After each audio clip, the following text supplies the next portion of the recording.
So we're going Cyberpunk. Yep. And if we're going to do that, we should probably find out what's already been done in Cyberpunk and board games. Fair enough, because I definitely have no idea. I was actually thinking about that, and I decided to just get on Kickstarter and search Cyberpunk as a search term just to see what would come up under games.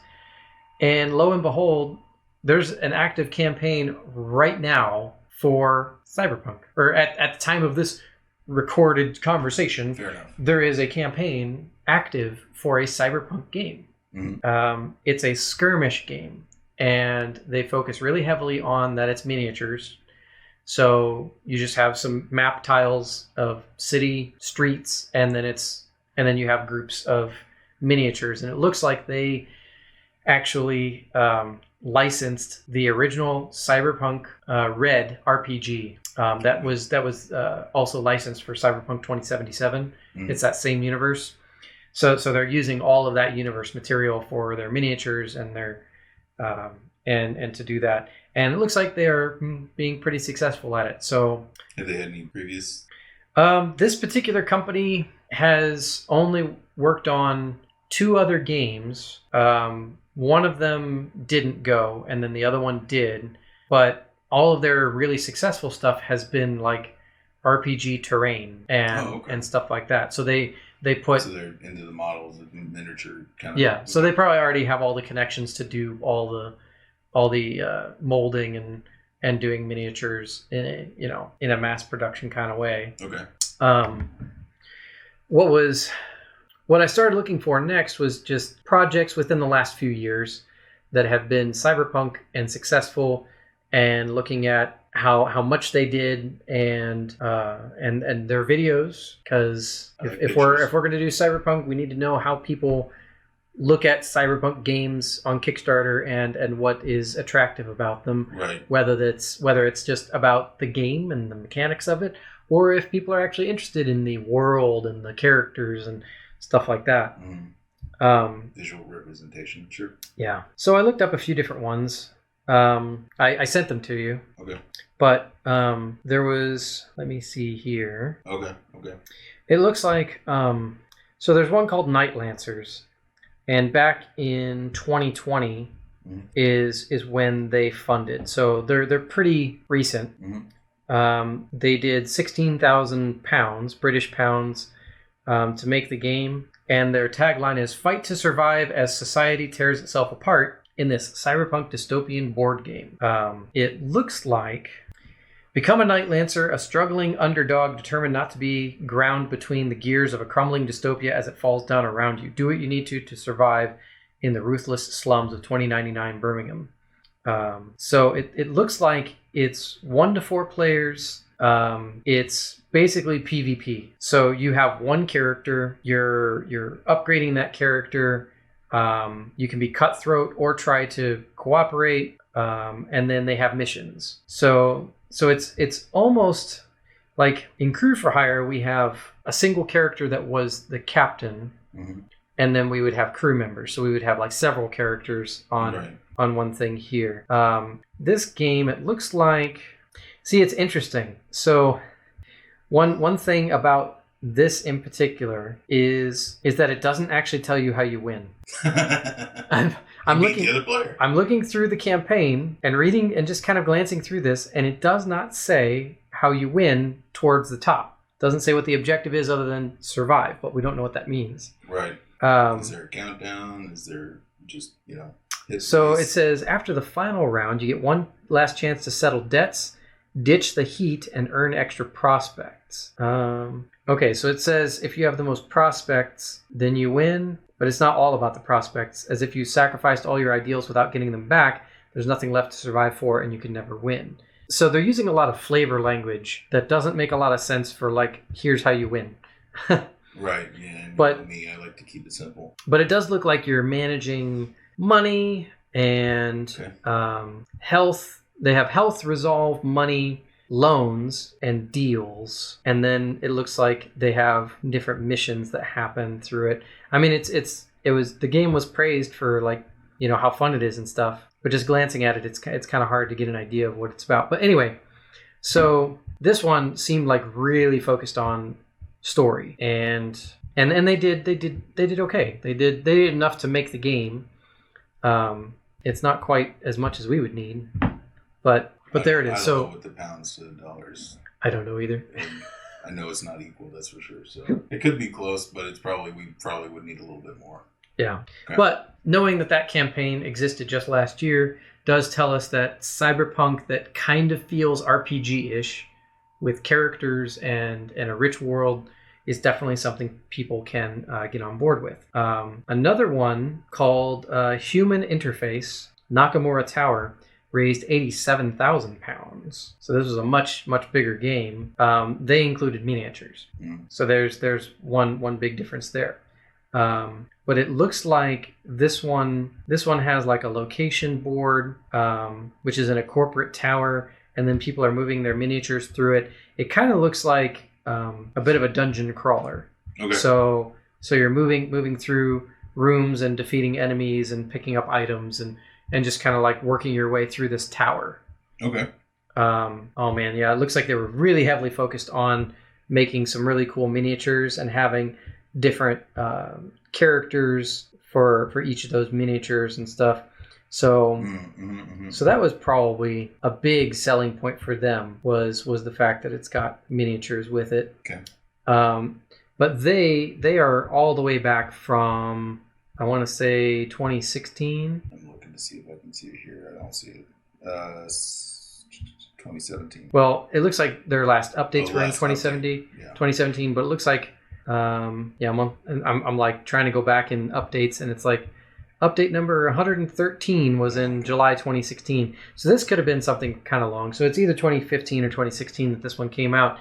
And that was during, that was kind of on the tail end of the height of Kickstarter and gaming. So that also makes sense why they would have pulled a lot more money than something that happened just last year. Right. But knowing that game exists, again, there was a lot of rich story behind it and lots of varied characters. And then, of course, miniatures are a big selling point. Okay. On the smaller side of things, I found a trading card game called Megacorp. They only raised $12,000. They're back in 2017, 2018. But it's just a card game. Mm-hmm. And it's called a Cyberpunk business card game called Megacorp. And you take on the role of corporations. And the corporations are basically trying to be the biggest one and just take over everything. Gotcha. This one definitely again, there's factions, there's varied characters, and it has a lot of depth in the story element. Yep. So I'm kind of seeing a trend. I'm seeing bits and pieces of some seeing of a trend in here. Kind of like some of the same similar mechanics, not the same mechanics. Yeah. So there's hope there. Okay. Gangs of the Undercity is the skirmish game, Cyberpunk skirmish game, and was last updated just as of this recording a couple weeks ago. Their final raise was $61,000. Nice. So they did an amazing job, and it's all miniatures, and it's all based on the gangs, and it's a predetermined world. They didn't have to build any of this world. This is all licensed from the, I think, is that the right one? Oh, maybe I'm thinking of a different one. No, I think this is a... This doesn't say... No, this one is not from Cyberpunk Red. I'm sorry. There must be another one that's like that. So yeah, this one, they made up all their own custom gangs, lots of character archetypes in each gang and miniatures to go along with it. And it looks like it just works on miniatures, D6s, and some measuring tape, like most miniature games are. But that was its main selling point. They had some basic information about each gang, but it didn't feel like as much of a fully fleshed out world as much as they focused on the groups of characters. Okay. For that one. Renegade is an older Cyberpunk game, and it's a deck builder, which I thought was important for us to see that, because Crew for Hire was kind of becoming a bit of a deck builder. Renegade. Sorry. Let's see here. If you remember. Yes, I do. It's been a minute, but I do. Back in 2017, 2018, they raised $90,000 of their $12,000 goal. So awesome for them. That's excellent. Almost 2,000 backers. Wow, cool. But this one is a solo or co-op game. So players are working together to try and defeat the computer, basically. Mm-hmm. And the components looked really straightforward. It's got hexagonal tiles that make up into like a map thing, and then characters have their own cards and decks that you build up as you go along. The art is pretty cool looking, but I've actually seen this one on the shelf. I've seen Renegade at game stores and stuff. So this one did well enough for itself to get distribution and stuff. Okay. See, just at first glance, I would not have known this was a Cyberpunk game. It just kind of looks sci-fi to you? Yeah. Well, I mean, other than just without the characters, just the gameplay itself. Yeah. And whatnot, looking at the hexagonal. I guess the layout of the game and the individual components don't look super cyberpunk. Right. Lots of glow effect. Right. The character portraits are awesome. And that's kind of where I'm going. Is just like that. Actually, the fact that they were so successful, and it doesn't have to be, just in your face. This is obviously, inundating you with cyberpunk illustrations. Right. Yeah. I mean, I'm looking at some of the cards that they have in their campaign. Lots of iconography and symbols, and then a few cards that have some illustrations of things that happen. Mm-hmm. But for the most part, yeah, it's pretty cut and dry and pretty straightforward. So the last one that I looked at was one that was live right now, and I talked about it a little bit earlier. Cyberpunk Red Combat Zone. It's a skirmish game with miniatures and like maps, and like some of them have like 2 levels and stuff. But it's all based on the original Cyberpunk Red RPG content. So it is officially licensed and contains content from that. They raised $300,000 of their $30,000 goal, and they're out of Virginia. So if anything, this should really tell us that Cyberpunk, it's totally possible that Cyberpunk can be successful on Kickstarter. And this company that made this game made Terrain and one other game called Tentacle Town. And Tentacle Town was successful. Mm-hmm. Sounds. But their video, if I can pull it up here. Come on. So, all right, I'm just going to watch the video and then we'll talk about it. Okay. You can pull it up on yours too if you want. I remember it. You did watch it before? Mm-hmm. It's all about character profiles. Yeah. And big ass illustrations, huge concept arts, and a voiceover. And because there was a point where it's just like, what's the game about? I don't care about character backgrounds. What's the game about? I think they relied on skirmish game being the hot button word where people just understand what that means. It is a beautiful game. Mm. Holy shit. 1, 2, 3, 4, 5, 6, 7, 8, 9, 10, 11. They have 12 people working on this. They have a team of 12, David. Okay, here's the fuck are we doing? Here's my question. One is, okay, so what's the base? Like the base game is $20 to $25. Is that what I'm seeing? No. The core game is $120. Okay, I'm looking at something else then. Okay, this must be something that has to do with the game because it shows different countries, and I'm just like, what the fuck is this? Are you recording still? Because I apologize. I am, but I can bleep it. What the bleep is it? So it's $120. Mm-hmm. That makes more sense. Yeah, $120, and 100 people backed that. 400 people, over 400 people backed at the $200 level, where you get the core game and 2 gangs. So with the core game, you don't get the extra gangs. You just get the Maelstrom and the Tiger Claws, and that's all. That's the core game. And then for $200, you get 2 extra gangs. $270, you get 4 gangs. $350 level, 400 backers for that. You get 4 gangs and 5 add-ons. $500 level, 29 people bought into that.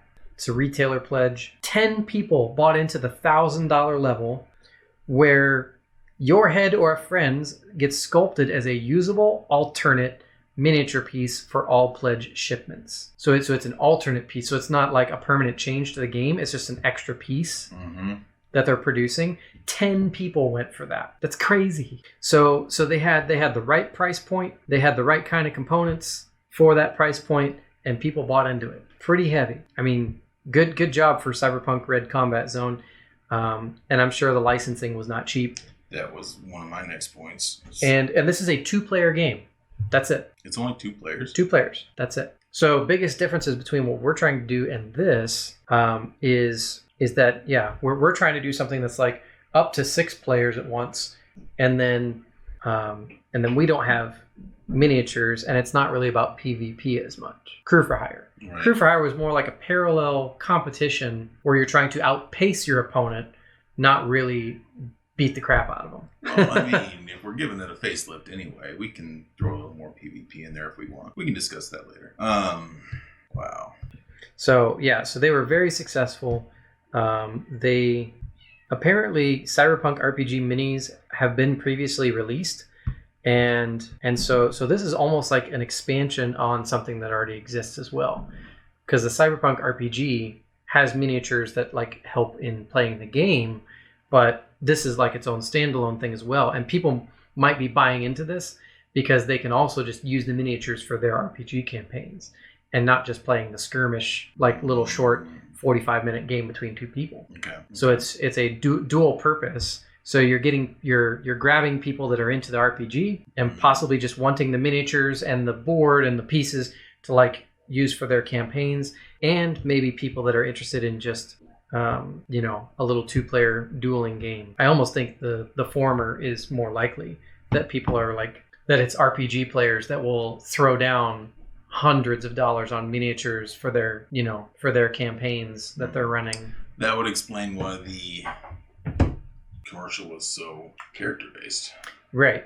Yeah. The video was really, really heavy on story, characters, but a lot of the other campaigns were too. The videos might not have been. No. Not all the videos were story driven, but several of them were. But I also found in looking at these, being story driven wasn't a really good indicator of how much money they were pulling or how successful they were at exceeding their goal. Okay.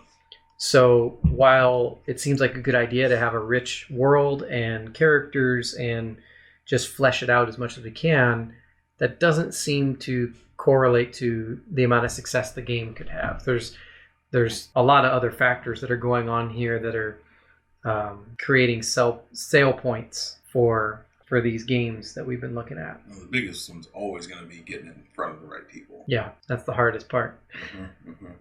Finding the people that are interested before you launch, so that they can support you in making sure the game gets funded. And then once you fund, then you can exceed funding fairly easily, or at least that seems that way. Just getting to that 100% funded mark is the hard part. Right. So those are the things that exist. It doesn't look like there's any exact copy of what we've been doing with Crew for Hire.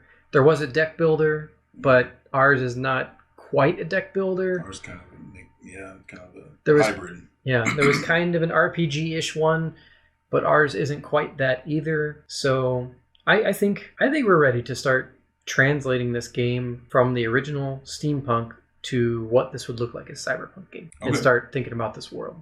I'm ready. That's a good stop.